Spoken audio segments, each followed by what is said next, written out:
Good morning. This summer at Real Life Camp, our speaker shared a lot of parables with us. One of which was the parable of the weeds, or the wheat and the tares, which is recorded in Matthew chapter 13, verses 24 to 30. Let's take a look. Jesus told them another parable. The kingdom of heaven is like a man who sowed good seed in his field. But while everyone was sleeping, his enemy came and sowed weeds among the wheat and went away.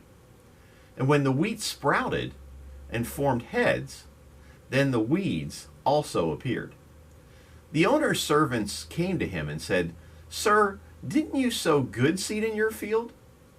Where then did the weeds come from?" "An enemy did this," he replied. And the servants asked him, "Do you want us to go and pull them up?" "No," he answered, "because while you are pulling the weeds, you may uproot the wheat with them. Let both grow together until the harvest.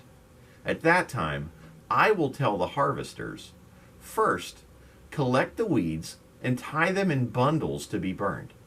Then, gather the wheat and bring it into my barn."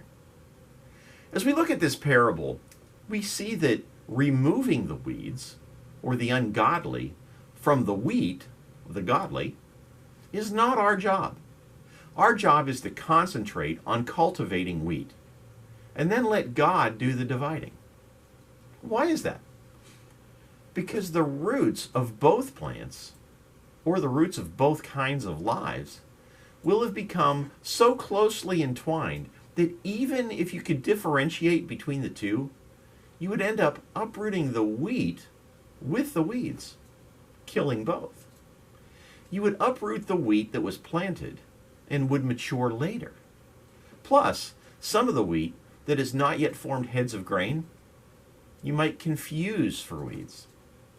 You see, our job is to bear good fruit, and God's job is to divide the wheat from the tares, the good from the bad.